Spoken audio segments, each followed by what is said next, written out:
السلام علیکم ورحمۃ اللہ وبرکاتہ۔ کبھی زندگی میں ایسا وقت آیا ہے جب سب راستے بند ہونے لگے، جب دل رو رہا ہو اور لگے کہ اب کوئی نہیں سن رہا۔ ایسے لمحے میں ایک سوال دل سے نکلتا ہے کہ کیا اللہ میری مدد کرے گا؟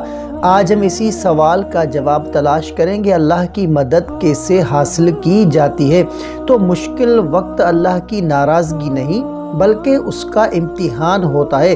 قرآن میں اللہ تعالیٰ فرماتا ہے کہ کیا لوگوں نے یہ گمان کر رکھا ہے کہ وہ کہہ دیں گے ہم ایمان لائے اور انہیں آزمایا نہیں جائے گا؟ یعنی اگر ہم ایمان والے ہیں تو امتحان ضرور آئے گا، لیکن یاد رکھو امتحان کے بعد ہی مدد آتی ہے۔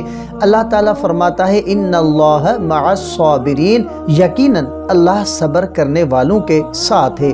جب بندہ مشکل میں صبر کرتا ہے، گلہ نہیں کرتا اور دل سے کہتا ہے یا اللہ میں راضی ہوں تیرے فیصلے پر، تو وہی لمحہ ہوتا ہے جب آسمان سے مدد اترتی ہے، کبھی کسی انسان کے ذریعے اور کبھی دل کے سکون کی صورت میں۔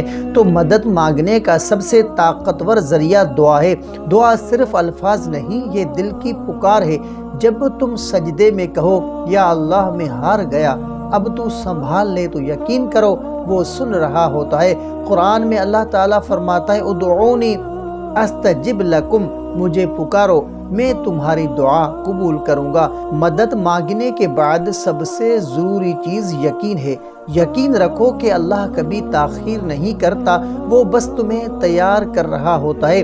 اگر تم گناہوں سے بچو، نماز قائم کرو اور دل میں یہ یقین رکھو کہ اللہ میرے ساتھ ہے، تو ناممکن راستے خود بخود کھلنے لگتے ہیں۔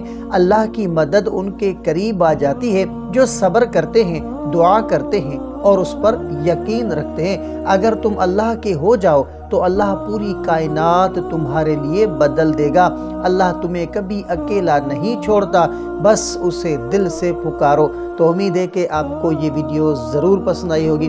اگر آپ کو یہ ویڈیو پسند آئی ہو تو ویڈیو کو لائک کریں، اور اگر چینل پر نئے ہیں تو سبسکرائب ضرور کریں۔ اگر آپ کا کوئی ایسا خواب ہے جس کی آپ تعبیر جاننا چاہتے ہیں تو کمنٹ کر سکتے ہیں۔